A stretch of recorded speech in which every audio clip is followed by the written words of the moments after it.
Good evening. This is MnemoConnect, one of the 5 live series on Consecutivo's Mnemo channel. On MnemoConnect, we discuss conscientiologic subjects, especially those most related to seriaxology, through debates and interviews with our guests from the international cosmoethical conscientiological community. In today's edition, we will talk about self-conscientiotherapy based on retrocognitions. To do so, we have 2 guests, Bruna Seibel and Juliana dos Remedios. They are conscientiotherapists and researchers at the International Organization of Conscientiotherapy. We'll introduce them after the opening. Stay with us.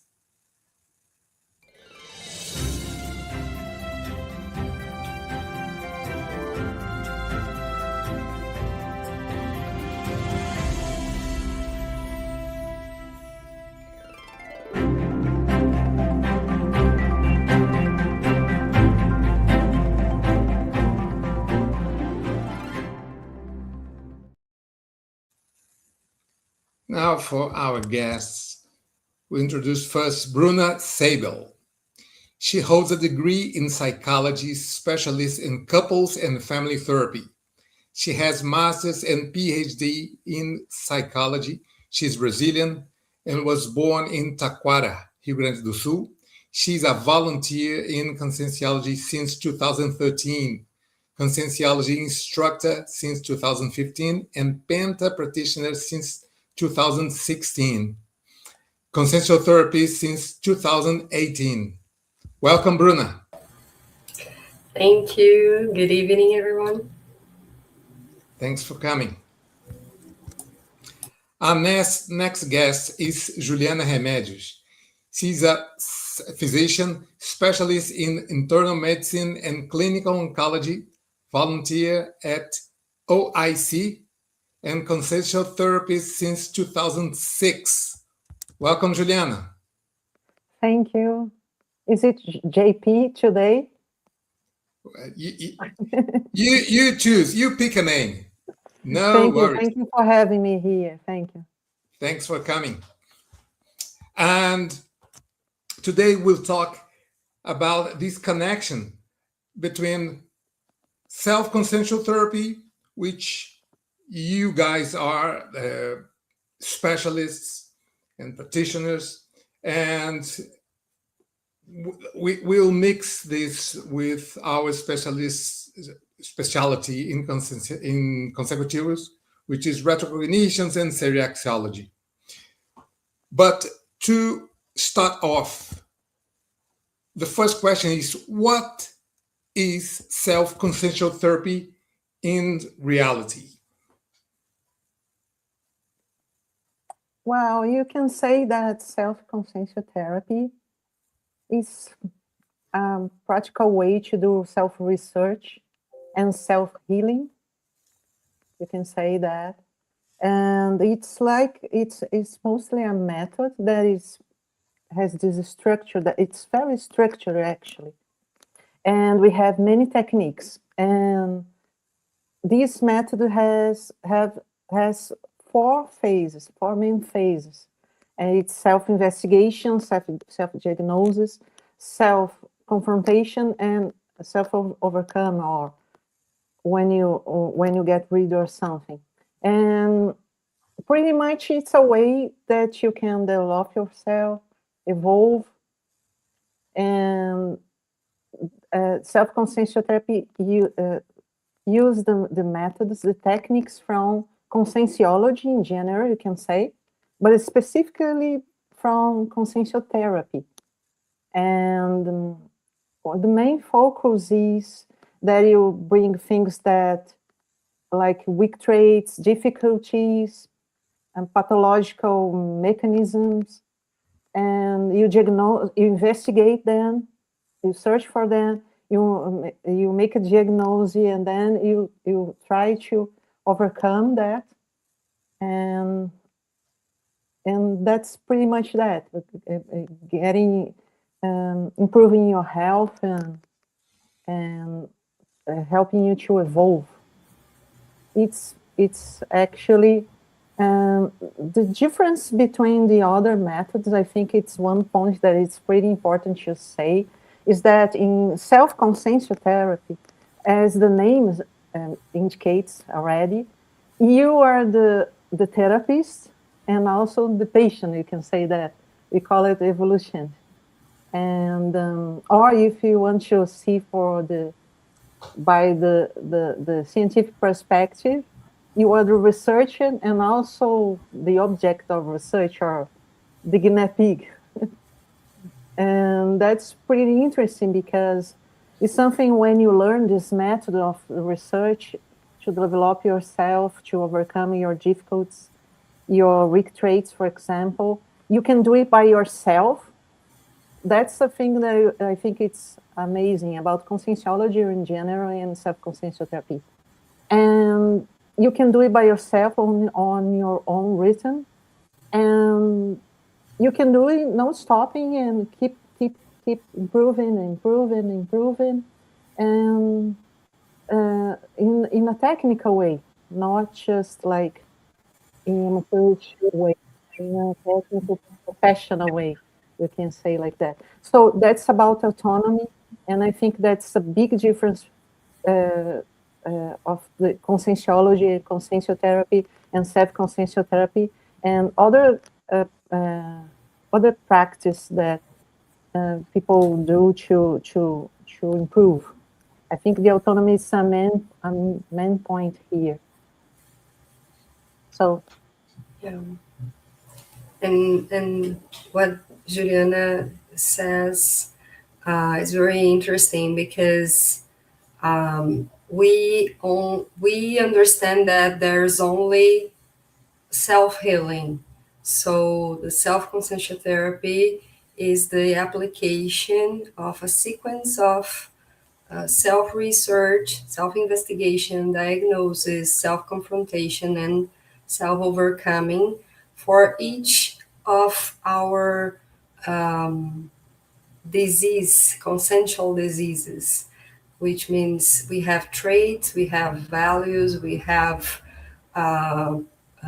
symptoms that are limiting our evolution, and this is the consensual diseases. So we can self-apply these techniques to evolve, but it's important to say that we also have in the International Organization of Conscientiotherapy, we also have the conscientiotherapy, the clinical one, the clinical conscientiotherapy, which means that two conscientiotherapists can help the evolution to better understand or to better view what's going on and try to self-applicate this whole cycle. All right. Very interesting. And what is the relationship between self-conscientiousherapy and retrocognition?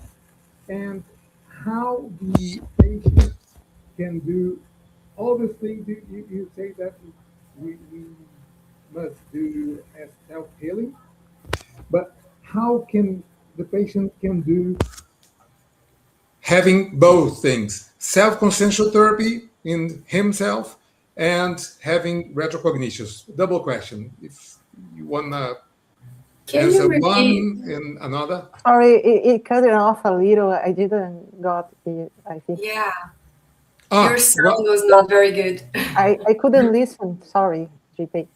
oh, all right. You want me to say again, right? So, what is the relation between self-consciential therapy and retrocognitions? First question.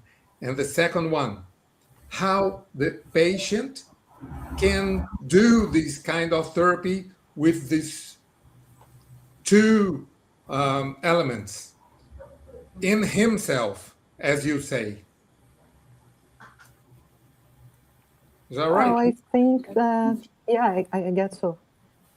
You say if it's not okay. Let's. I think the phenomenon of retrocognition, you can say that can be related to self-conscientiotherapy, conscientiotherapy in general, in three phases, for example, to be didactic. The retrocognition could be the cause of the conscientiotherapy or the self-conscientiotherapy. For example, I had a phenomenon, I had retrocognition, and then that triggered my desire, my necessity to research more, understand more this retrocognition, and then I start to do self-conscientiotherapy because of that. We have some cases like that. I saw some cases that before the person has some kind of phenomenal a retrocognition that they don't understand, or they understand and have difficulties to elaborate that, and then that could be the cause, demand to start the self-conscientiotherapy or conscientiotherapy, as like Bruna just said, that is the self-conscientiotherapy that is like helped with the conscientiotherapists that are people like us that help people do the self-conscientiotherapy. During the process, the second phase is that during the process of self-conscientiotherapy, you can have retrocognitions. And actually, when you start to improve yourself, know more about yourself, you are more prepared to remember your past, right? And when you start to really yourself, overcome your traumas, your difficulties, you make changes, then it's natural that you need more information to keep going with your investments in yourself, right? And so when the self-conscientiotherapy as another methods of research and self-development, they can increase the incidence of this phenomenon. Many parapsychic phenomena, and between them retrocognition. It's pretty interesting. And in the third phase after that, after the self-conscientiotherapy, so it's pretty much as I was saying, the third phase. It's you have the retrocognition because you overcome some difficulties that you have, and you are able to, at this point, to remember more things that will help you to keep going for the process and everything. But I think an important thing that you need to think is that why I don't remember, for example, my past lives. Why, even when I'm here in conscientiology studying, doing courses and this and that and everything, sometimes you don't remember much about your past lives, right? Our previous lives. And then you think about that. Why is that? Maybe it's because I'm not prepared yet.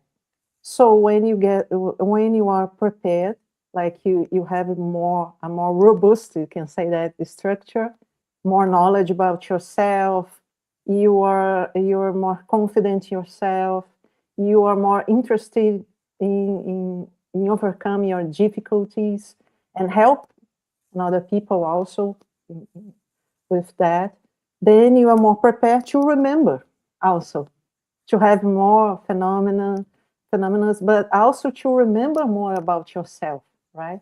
That's, I think, the main idea. That's why self-conscientiotherapy can help you to evolve, to develop your parapsychism, and also have more retrocognitions. What do you think, Bruna? Yeah, and I believe these two specialities are very connected, because if we assume that now we are in our latest version, yeah, and probably the best version that we were, we can check and verify which traits or which values or aspects we need to develop, to evolve, based on our history, our autobiographic history. So that's why it's so important to understand what we were, who we were, and when we were, where, to better understand who we are now, and to develop this and evolve in these aspects. For example, we have a psychosoma and a mental soma that is is coming with us in different lives, and we are bringing for this life some experiences and some illnesses from other lives, past lives. So it's so important to understand and go deeper in these aspects in terms of retrocognition. All right. And if someone wants to go to see you at the consensual therapy, and th- there's a kind of dilemma or something about past lives, how you address that, something that conflict himself inside, and how do you address this kind of thing, and how you direct this patient for healing. Well, the first thing is that important is that our perspective is a scientific or parascientific perspective, right? So you must understand that we treat like this idea, this as a hypothesis of retrocognition. Okay, then you start to understand or deepen the exactly what is the content of this retrocognition and what and how it's related with actual with this life, the context of this moment, right? And then that's the interesting thing, because retrocognition is a phenomenon that brings some content, some information that you can use in your favor. Or you can do, actually, you don't need to, but if you do that, you'll be extracting the best of this phenomenon to help you, right? So pretty much you do that. We study like the relation of these events, this hypothesis of this retrocognition with you at this present life, this right moment. And you try to study the similarities, the ideas, and what this phenomenon brings to you. What that interpretation or going deep in the meaning of the phenomenon will help you to understand better yourself, the situation, or even the repercussions that these events in the past that you remember have nowadays. That's pretty important. I think that I can even give an example, if it's that okay, Jean. Yes, I sure. remember when I started here in conscientiology, long time ago, I started to have some retrocognitions, especially in course in CP2. Is it right to say CP2 is the name of the course in English like that? Yes, CP2? yes, it's perfect. Yeah.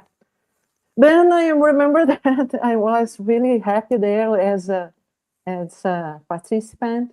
And then I had a retrocognition, and it was pretty brutal. And I'm saying this word because to me it was more like a slap on the face, on my face. I remember in a very old context, like I think about middle age or even before that, that I used it to manipulate people in certain way that it was pretty much negative, in a negative way, and even related to a context of not cosmological things and even crimes. And when I come back to the body, I have this idea that maybe that's, I was pretty sure, but you always have to have this idea that it's hypothesis. That was me. And at first, I was a little bit, um, I got a little bit in self-victimization, self-pity, you know. I thought, oh, that's terrible. How can I remember something so heavy, so hard to deal with? How this will help me actually, right, to improve? No, it's such a bad thing, it's such a bad behavior. Even though it was like much time ago and this and that, I was pretty shocked, especially because I was at the beginning of conscientiology. And then I start to think, no, wait a minute. I put myself together and start to think, no, wait a minute. If I have this phenomenon, this retrocognition, supposedly retrocognition here in this course, that must have a meaning. And then I start to do self-conscientiotherapy to understand what is the meaning of this phenomenon to me. What I should learn from this memory. And I start to do that, this investigation, diagnose. And then I came to a situation that I did a list of things that I had to change. One of the things actually I have this idea since that I should try, I should not persuade people or try to convince them. That is an innate idea that I have. But after this retrocognition, that was more clear to me because I was able to see different ways that you can do that, manipulate people, persuade, even sometimes with a good intention. And then I did a list of things that I need to change about my behavior, my acts, and then I changed that. It was a very serious thing to me. And that's pretty much what I did. It's we do in self-conscientiotherapy. We try to use the information of the retrocognition to improve yourself. Sometimes it's a hard content, like a very, for example, if you remember something that is very heavy to you, dense emotional content, something that is related to mistakes maybe that you did, or something that you feel betrayed. Sometimes it's hard to do it by yourself. And that's when conscientiotherapy helps. Because then you can call for help, seek for help, to understand and elaborate this content and learning with this content. So you can be able to do it by yourself, but if you are not, it's really, it's good, it's intelligent actually to seek for help. I don't know if it's okay. It's all right. And it's very interesting what Juliana is bringing, because the retrocognition, actually, it's an opportunity for conscientiotherapy, for self-conscientiotherapy, because we have lots of information about ourselves. And for example, sometimes people only have an idea. So I had a life in the monarchy or in the religion, or I have some information, but it's not very clear for me. But even though we can use it as a resource, as a tool to better understand ourselves. So, for example, if I remember something or some life in the monarchy, probably I'll have still some aspects that is connected to that life. Yeah, some trait or something that I can be more conscious or be more aware or investigate more and do some techniques to improve or to do different from what we are doing.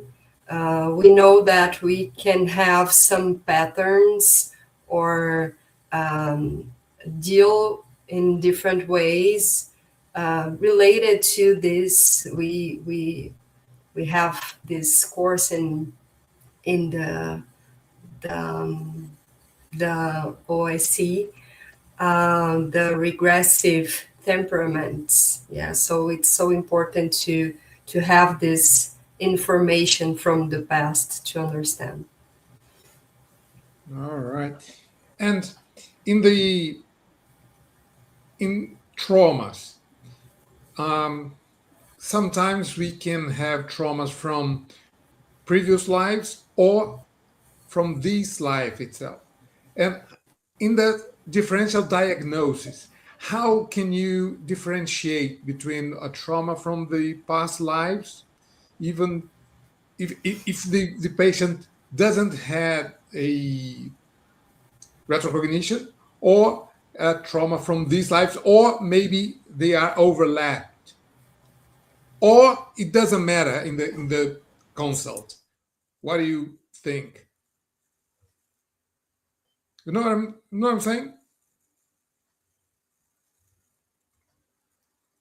Yeah, yeah, I think it's, we can see like some aspects that you can think about. First of all, I think it's your biographical traceability. You can say that.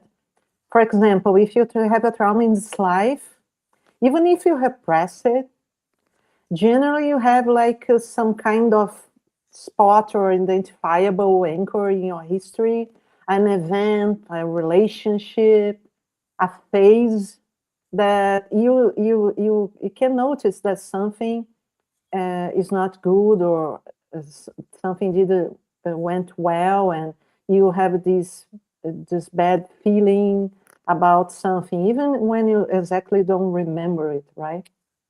Even when you have like, should just feel the pattern but can find the origin of the thing. So the first thing is that, right, it's pretty hard if it was in this life that you don't remember nothing at all, right? Even as I said, one phase that you are not well or something like that.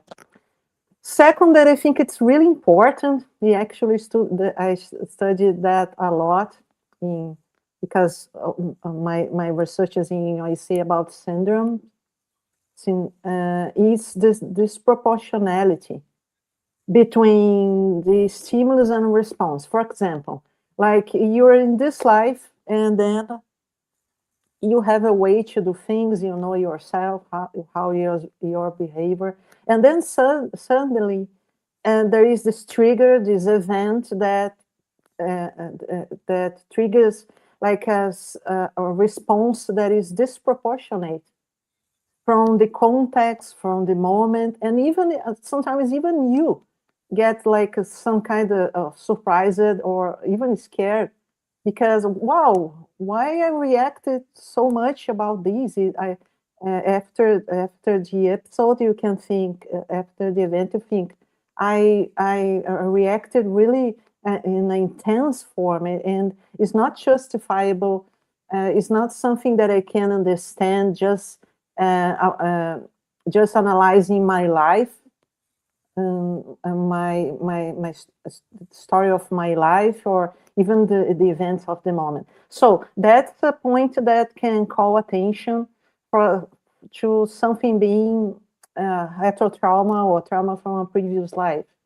okay? And then the hypothesis is that you are triggering the same kind of content or something related that remembers you, even when you don't have the full retrocognition.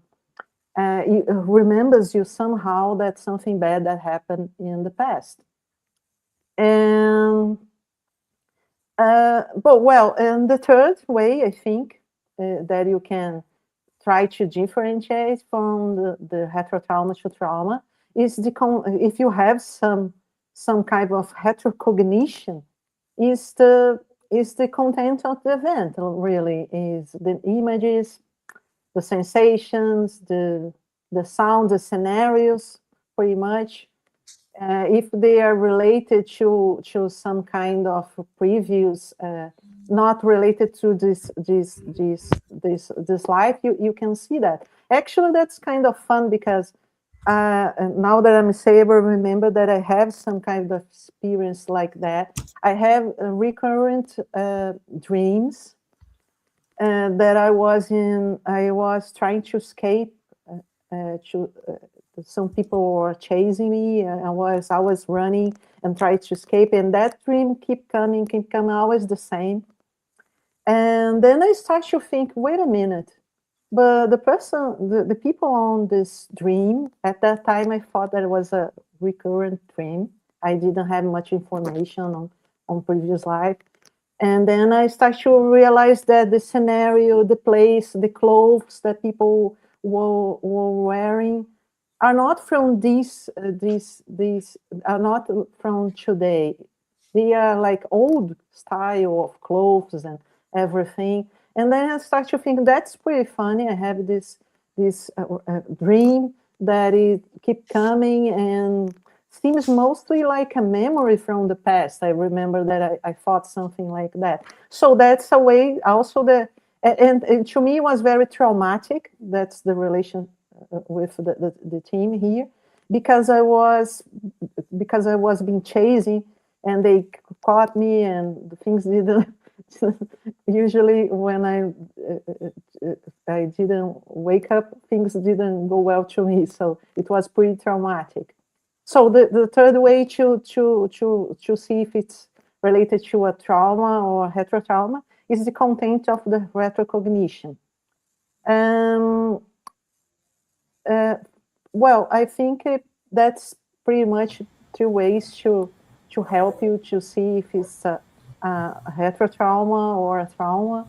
But we can think about more things if you want to. And also, I want just say that sometimes a heterotrauma could have a reinforcement of a trauma, a similar trauma in this life. So could be both things. That's what I want to say. That when they overlapped, as I said before. Yeah, I think so. One on another and make it stronger, right? Exactly. And do you know what? It doesn't need to be the same event. For example, let's say that you died in a tragic way the life before, or in a previous life, and then you in this life you have some kind of event that you connect with that. Sometimes even the same people, the scenarios, the idea, the what are you doing, what you're trying to do, something that to you was similar or related with this previous negative experience, then that could trigger the same kind of fear and emotional response, even though it was a different event. So that's pretty interesting, actually. Yeah. And also, I think that the person that has a heterotrauma is more susceptible to have a new trauma in this area, because it's mostly like you have a wound that is not healed, and then something happens and you open this wound again, and that is not completely cured. Something like that. And we can also add the extra physical consciousness, the groups, the extra physical groups that comes from the past and can be with that person in some past life in a heterotrauma, um, involving a theme specific, and the pressure and the affinity and the connection that this person still has with this kind of theme and wound not healed, can bring this group together and sum and multiply the effect of it. That's why it's can be overlapped. And retrocognition can be bad for you. And in the other hand, is it sometimes therapeutic to have a retrocognition at all? I believe that heterocognition needs to demands the consciousness, some level of discernment to better understand. Otherwise, can be traumatic or can be um, um, some information that you are not prepared to have. But we understand that that's why the retrocognition needs to be some natural phenomenon, because we know that some other knowledges deals with retrocognition in a very impositive way. And here in conscientiology, we understand that we need to be prepared to have access to this information or this content. And that's why the the the assistentiality can be done in this retrocognition. But can Yeah, be I think therapeutic that. as well, right?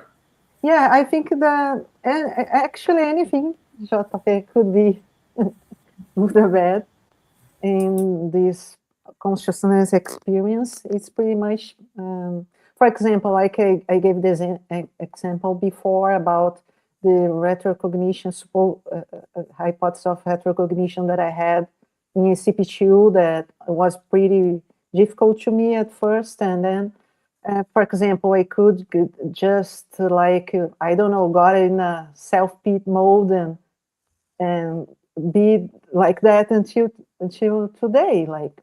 And even I could like, oh no, this course is about that, so I won't come anymore, or do something like that, gave up, or this idea that even the you can really actually every phenomenon you can have this kind of interpretation, and if you don't put yourself together and try to understand exactly why did you experience that, you could really lose it.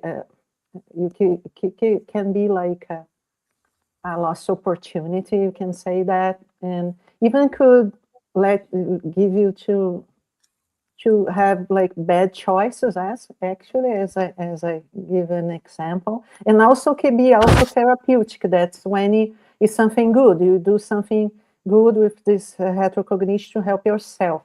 That's something really exciting that I think about conscienciology and conscientiotherapy in general. It's the idea that the memories are therapeutic. That's pretty interesting, right? Yes, it is. And they are some kind of remedy or some kind of uh, thing that we use your memories in conscientiotherapy and self-conscientiotherapy to really. That's a pretty amazing idea, I think. It's really interesting, and and I think every retrocognition that you have, like you that are watching us, and if you had this experience before, you can think about now what I did with this retrocognition that I had. I took something good from it. I improved myself. If you didn't do it, even if it's just a hypothesis, you should do it, you should like take advantage of that information, right? So that's pretty interesting, I guess. Yeah, and sometimes part of our community have high expectations about the retrocognitions, and that sometimes think that could done good, very good, and great things in the past, and how to deal with the deception and disappointments about the past when a evolutionist finds out to you or find out the history, his own history. Yeah, I think it's very important to understand that everyone committed mistakes in the past and is committing mistakes now.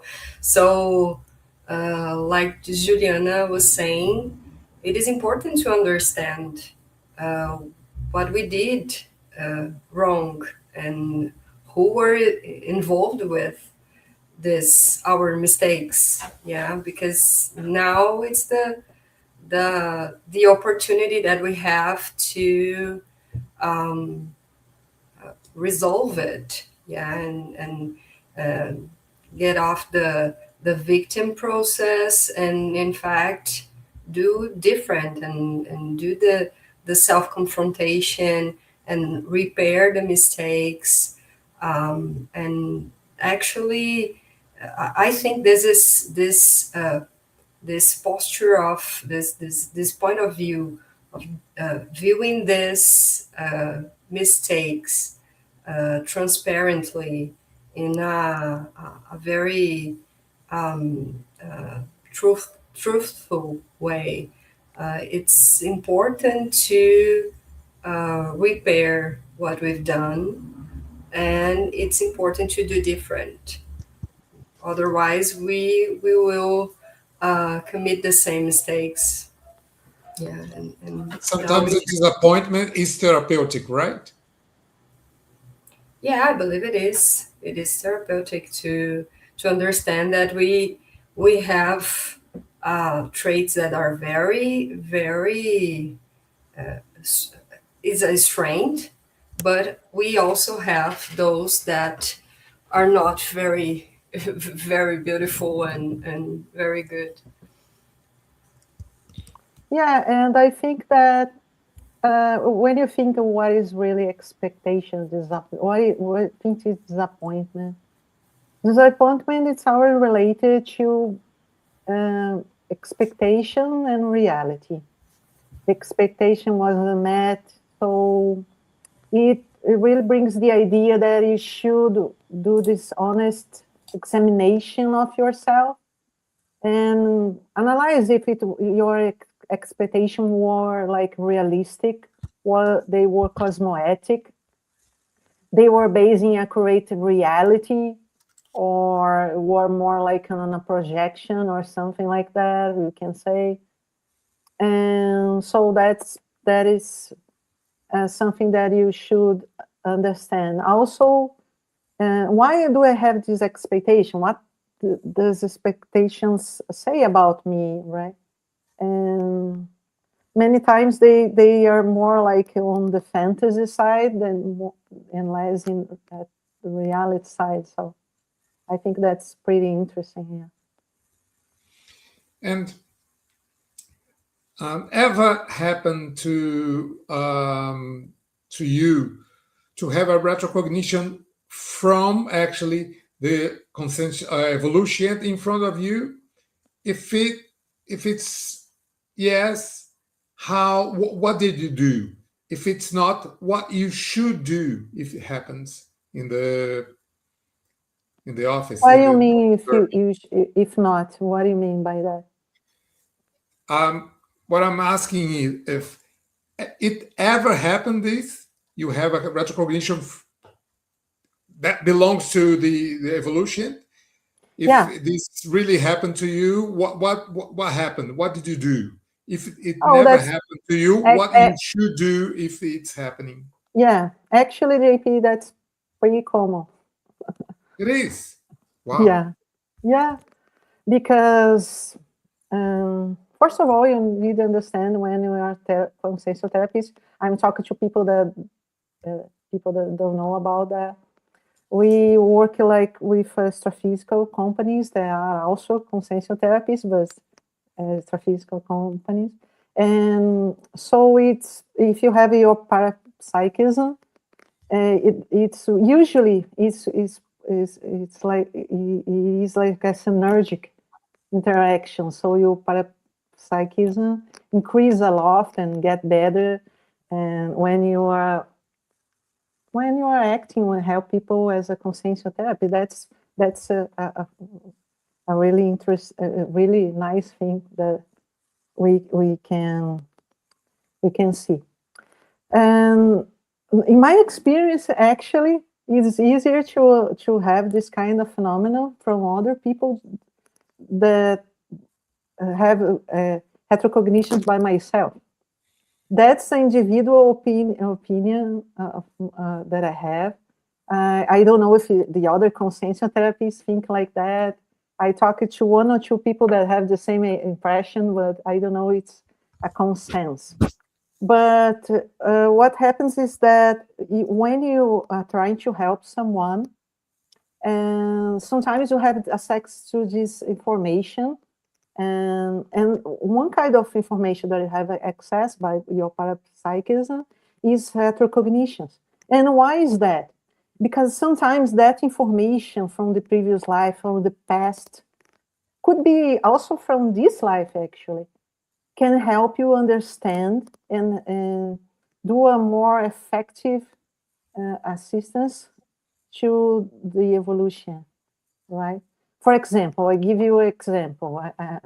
I'm just like, it's not a real example. I'm just putting something that would happen.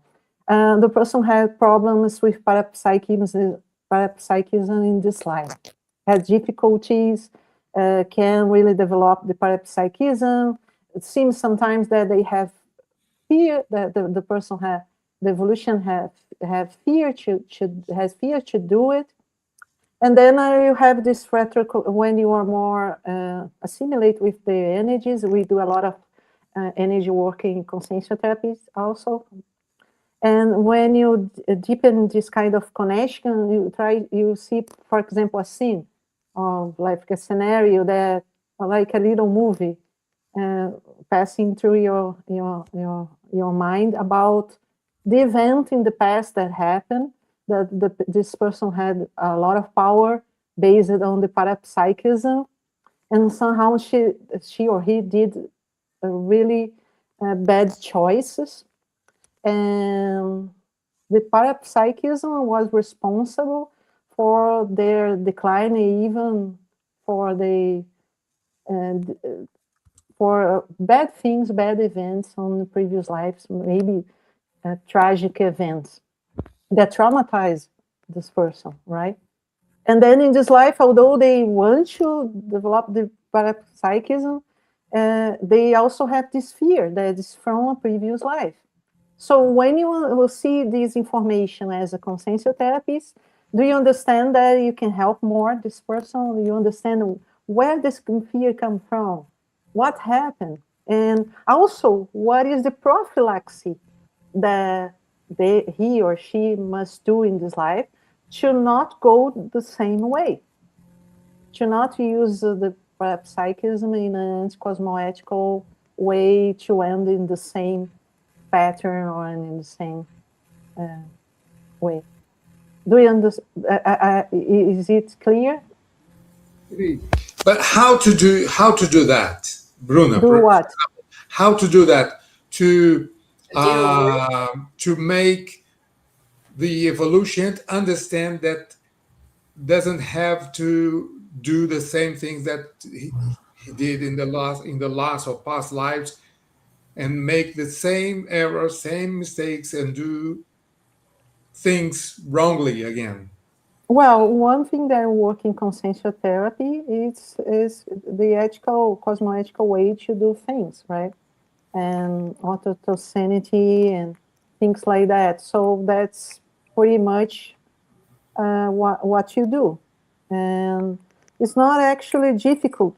And I just want to say that most of the time we don't say that directly to the evolution. I don't say, JP, I just saw your past and you screwed up about parapsychism in previous life, and now you should get yourself right. It How wouldn't you be want. therapeutic. No, because we have this principle in conscientiotherapy. I think it's in conscientiology in general. It's you have doubt that you help abstain yourself. So that's it. See, if I had access to this information, the evolutionist was there too, but he didn't access this information. Why is that? Right?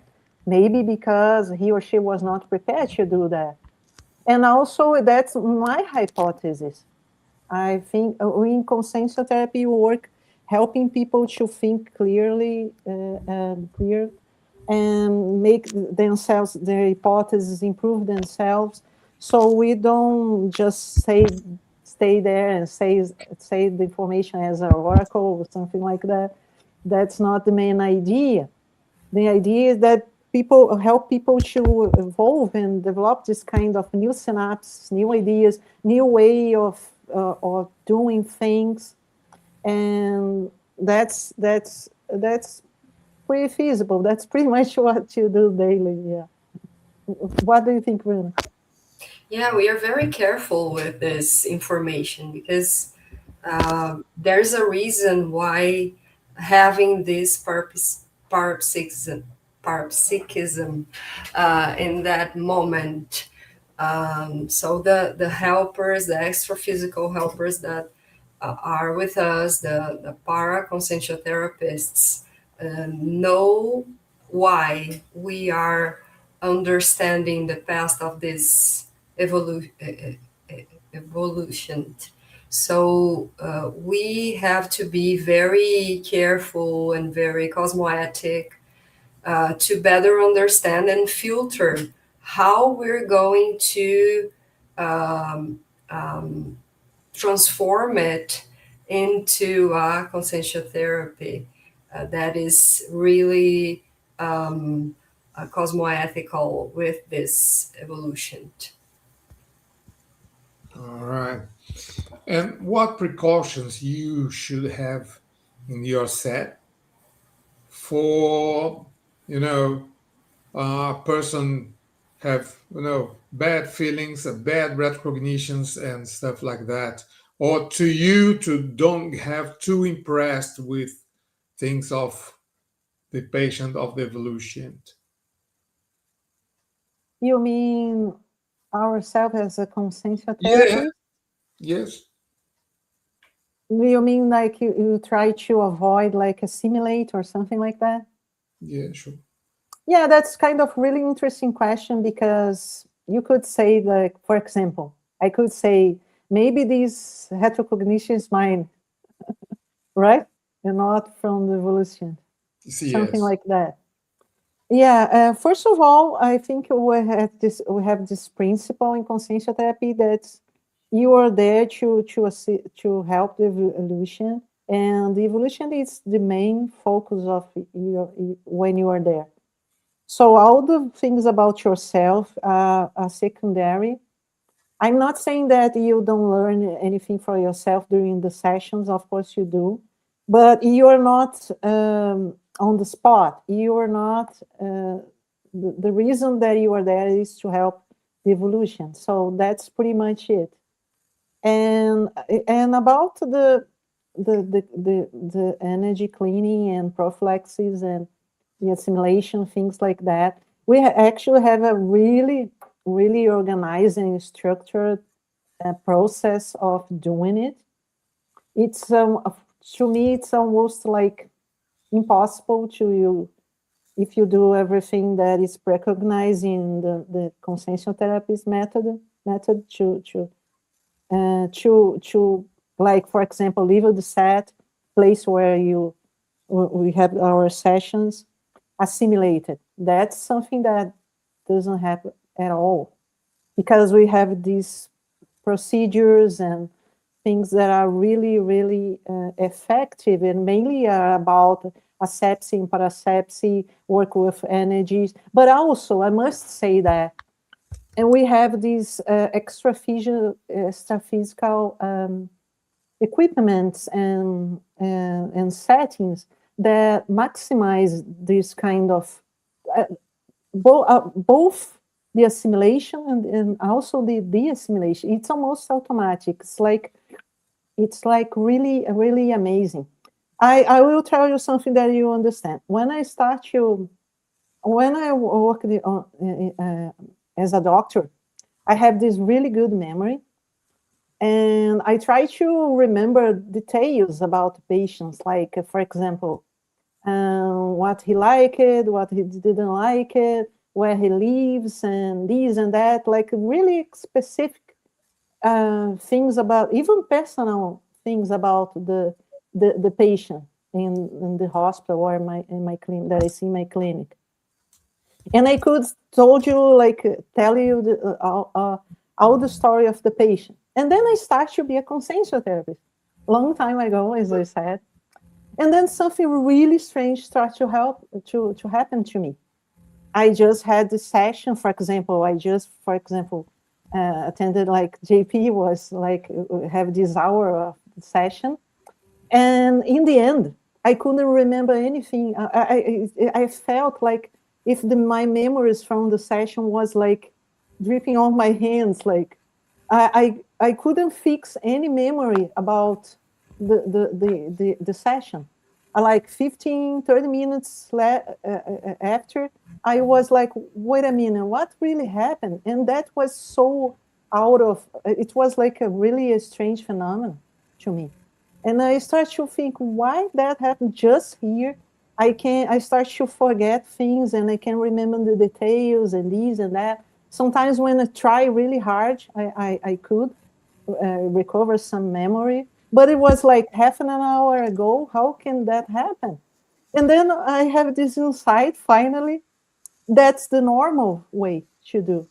That's what I should have been doing with all my patients. I should not, if you keep like all these memories, keep coming, probably I remember in different situations. It was a way to get assimilated, and not really a healthy way to deal with the patients. And then I start to think that that phenomenon that was happening to me in conscientiotherapy, it was the main idea, the main teaching to me was that main message was that if I don't remember, you won't get assimilated. You know what I mean? Yes. And that was really special to me. It was really didactic. And then after that, after I start to understand this mechanism, as I told you, this process, I realized that I was a doctor for like many years already, and I was doing pretty much wrong, everything wrong in terms of the assimilation and prophylaxis and asepsy and things like that. Okay. Before I know about Bruna, how this happened with her, if it's the same as you or what's the difference, I would like to ask the people that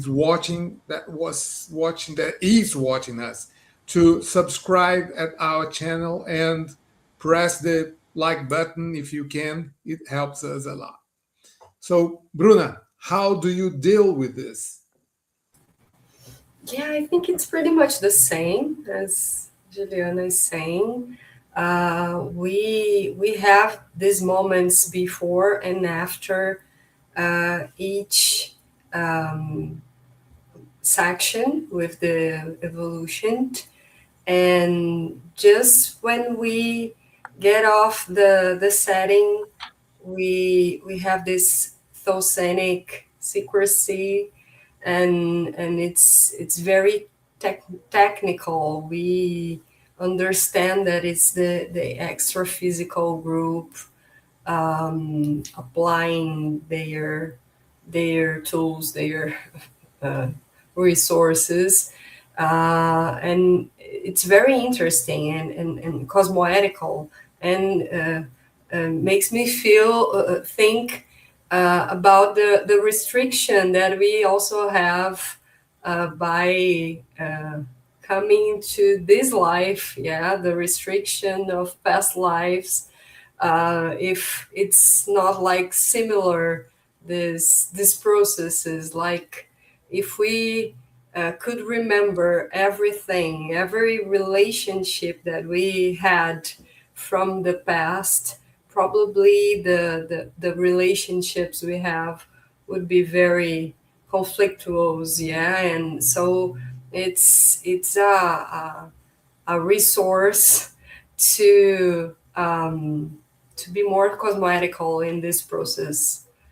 I believe it's very interesting to understand how can we use this restriction, and the ideas, the information, the parapsychism that we have in the setting is connected to that evolution. So it's not ours, it's from the process, and we have to respect that. And hang on, we have a question. And Weber is asking, can self-consciential therapy trigger retrocognitions? It is a common outcome of the conscientiotherapeutics process. Yeah, you can say that. It is really. Yeah. It can trigger because of what you said, because you just, actually it's not like a magic thing. It's just because you need information. You're doing this research, you're trying to eradicate this weak trait, and you try to improve, evolve, develop a new trait. And you try, for example, do reconciliation, right? That is something really related to retrocognitions. And then you need the information. Sometimes you need the information, or the information will help you a lot to do the next step. So that's why it's it's not really something, as I say, unexpected or magic. Is just the consequence of your efforts, really. So when you are in self-conscientiotherapy, and also conscientiotherapy is a really intense moment of recycling and changing. So that accelerates this process of retrocognition, recovering the information that you need. And it's connected with that other idea that you brought, Juliana, about the person be more prepared and more mature to better understand aspects of their past life events. So if you are doing your self-conscientiotherapy, you are evolving in some aspects and being more mature to, for example, understand your mistakes, understand that with that person you committed a huge mistake, and you have in this life the opportunity to repair. So the idea is different. Your behavior is different. Instead of a self-victimization of oh, that person is very mean with me or cruel and doesn't like me. But if you are mature enough to understand why and where is coming, from where is coming this conflict, you are more able to have a retrocognition and visit this past event. All right. As health professionals, out of the conscienciological paradigm, do you talk about consciential therapy, retrocognitions, and seriaxology at all with the patients you have in your professional life, in the material paradigm normally, if the patient is open into it? No, not at all. How come?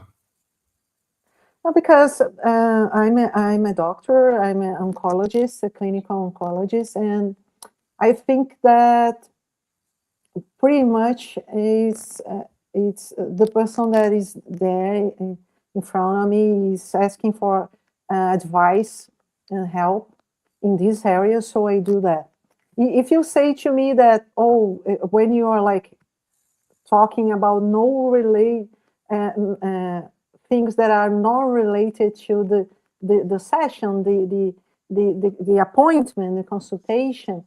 For example, sometimes you talk about the weather, some trip and things like that with the patient. And at that point, if the patient talk about something like that, it's a separate a part of the appointment, has nothing to do with, it's not like Juliana doctor that is talking, Juliana normal person that is talking, like, and then we can talk about that. You know, sometimes patients just say, oh, I saw you that day and I watched your live in MnemoConnect, what could be, and I thought that was interesting. And what do you think about retrocognition? If we have this kind of informal conversation, I can do. But as my practice in medicine, no way. I'm not open to that. And but I had many interesting facts during my career. My old doctor too, old conscientiotherapist and old doctor already. And I have many circumstances that people actually um, went not for advice, but to talk about that. So it's really interesting when it happens, but it's not my focus on that. Not at all. What about you, Bruna? Yeah, I think because we are very aware with the security and the parasecurity and the asepsia of our process in conscientiotherapy, we are also very aware of not mixing paradigms, to not result in a conflict of paradigm, and this is very serious for us. We always start our courses and the public events that we do. We always say that we are not prescribing a physician or a psychologist, namely, because this is anti-cosmoethical. So we don't do it in our day by day lives as professionals too, not mixing. And this is a way of guarantee the parasecurity for us and for the people that we work with and the patients of Juliana and the evolutions, so we don't mix things. All right. And jumping to another subject, how does self-consciential therapy for groupokarmic interpretation works? Well, actually, that's a big contribution to from the retrocognitions. I think I see a lot of people that have retrocognitions to understand better this difficult people that, for example, I don't get along with someone. I never could be close to someone, or I feel like betrayed, or I don't I have these bad feelings about someone, or I have this conflictive relationship with someone. A lot of problems usually about relationship. And I think that when you remember what happened before, it's pretty much clarifying, I can say that. And well, many people, one thing that we see is that the first thing is that it put the conflict in a different perspective, didn't start in this life, for example. And sometimes the scenario is the same, but the people that are there have different kind of functions. For example, it's very common to us to think that we are victims, that we are somehow being misjudged or betrayed. And then when you access our previous lives, we can see that things are not exactly like that. They have a cause. Maybe I was like, can say we are talking about about victims. Maybe you're more like a villain in your previous life, right? That could happen. And maybe I being a little dramatic, but the idea is that sometimes you have this hard relationship with someone because something happened in the past, and sometimes you did you made some mistakes also. That's really interesting because when you are thinking that you are not guilty, that you are a victim, and you start to see this multidimensional, multi-existential perspective, you start to understand. And sometimes you change the position of the victim to someone that will seek for reconciliation and try to help the other person. It's really interesting. Yeah. Yeah, and it's very important to understand that in the consensual paradigm, we don't agree with chance. Yeah, so for example, we see frequently conflicts in the group karmic, the family, yeah, the family group karma, and people used to say, oh, I don't fit in this family, I don't like them, I'm very different from them. But you are not there by chance. Yeah, you have a past, and probably you are in this family for a reason, and this reason is an opportunity to repair. So, and probably like Juliana said, probably this group are in a cycle of aggression and victimization, and someone needs to cut this cycle. So why not you? Yes. So you are more conscious of this process, so you can start by doing different and not demanding something different from these people, because the expectations probably are more brings a limit in this possibility of forgiveness and and see these relationships in a more mature way. And you think that victimization is a real root of this kind of problem? Yeah, I think so. Yeah. Self victimization, actually. Yeah, sure. Yeah.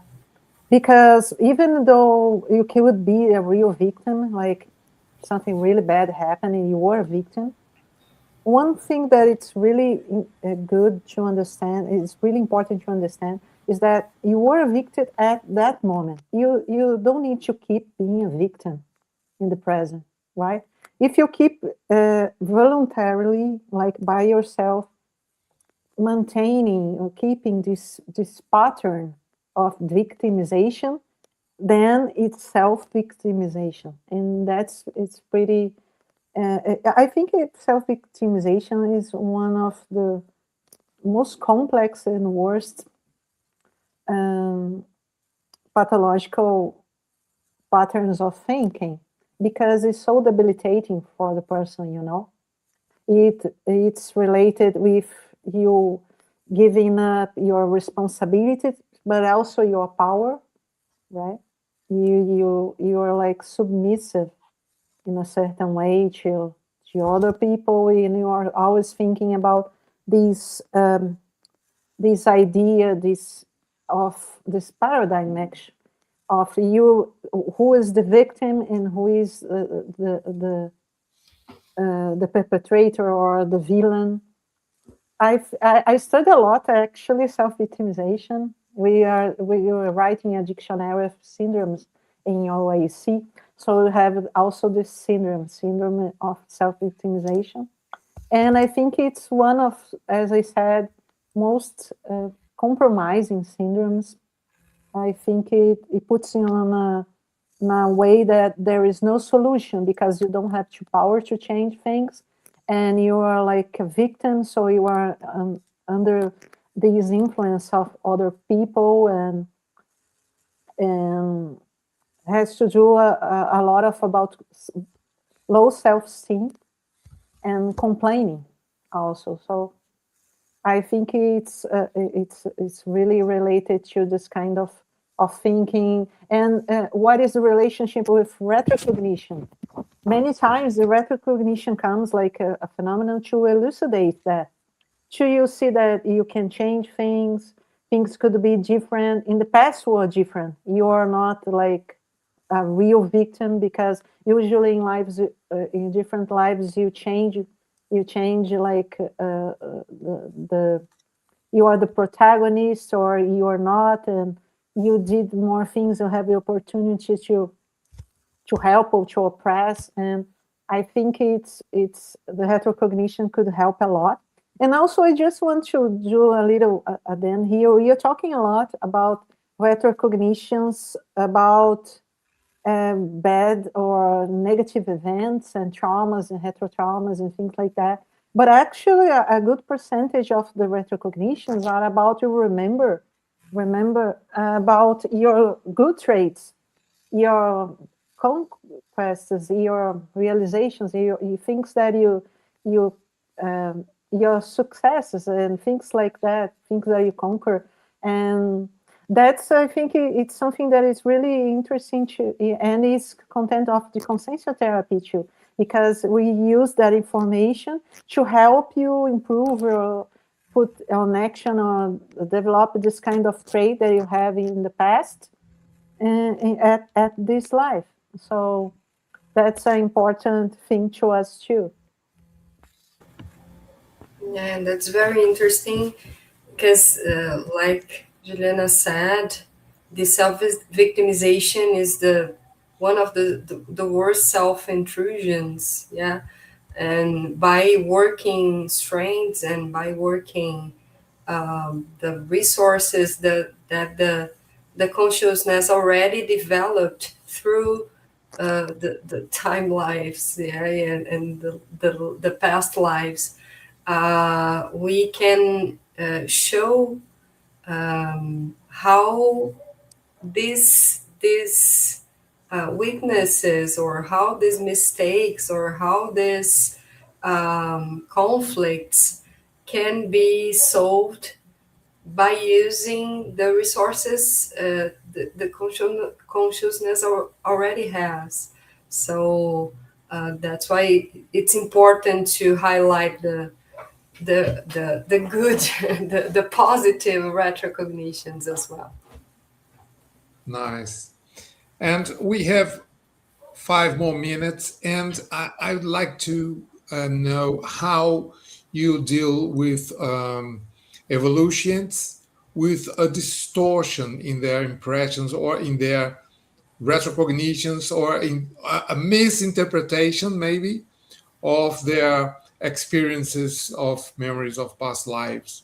how you deal with this, how you clarify the situation for them, and what to do.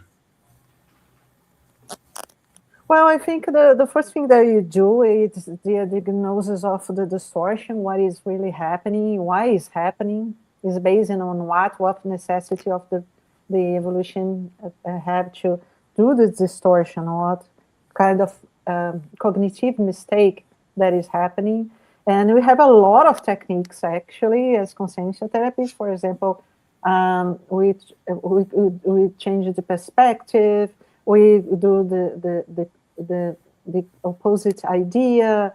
We can address this as with the metaphors and other kind of things, and we work amplifying the ideas. That's also they're all in the cognitive perspective, but we have more techniques, even the energetic techniques that we apply, help people to amplify and think differently. And that's pretty important to us, this relationship with the reality, the realism. It's pretty important, and it's a very common point that we work in conscientiotherapy. Bruna, what else? And there's one technique that we use a lot, and it's the projeciotherapy, and sometimes related with these distortions. The most effective way to access the evolution is with projeciotherapy by the paraconscientiotherapists. So sometimes we can work with the evolution by understanding in different ways cognitively, but sometimes we can see that it's more important and access directly with the paraconscientiotherapists and extra-physical group by using a technique, for example, the projeciotherapy. Cool. And now, briefly, if someone wants to be a conscientiotherapist, how, what he should done, where to go, what to do, and how the process goes. So first of all, we have some criteria. So for being a conscientiotherapist, we have to be graduated in medicine or psychology, and be a volunteer in the OIC, be an ethicist, be a professor in conscientiology. So we have some criteria, but we can also help people that will be interested to highlight and to understand and know the process better. You can access the website of the institution, and we have the contacts there.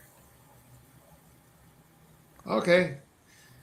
So thank you so much to coming, and thanks for the acceptance of this invitation for us. Thank you for sharing your knowledge on conscientiotherapy with us too. And we always have the open doors for you and waiting for you in the next time. And I would like to thank people who is watching us as well. And do you want a brief bye-bye before you go? Oh, thank you very much for this opportunity. I just realized that you made just few questions, so you have to invite us to second part. just joking. Thank you, João. Yeah, thank you for the invitation. It's very enriching for us to work with the consecutivos. I believe these two specialities are very much in common, very thin. There are a lot of themes that we can discuss. That's why it passed so quickly. So thank you for the invitation, and we are open to new invitations. Yeah, Ju. All right. So, Of invitation. all right, yeah. So we have a Mnemo channel every Thursday and always 7 p.m., 7:30 p.m. So we invite you to watch us every week. Thank you and see you next time. Bye bye.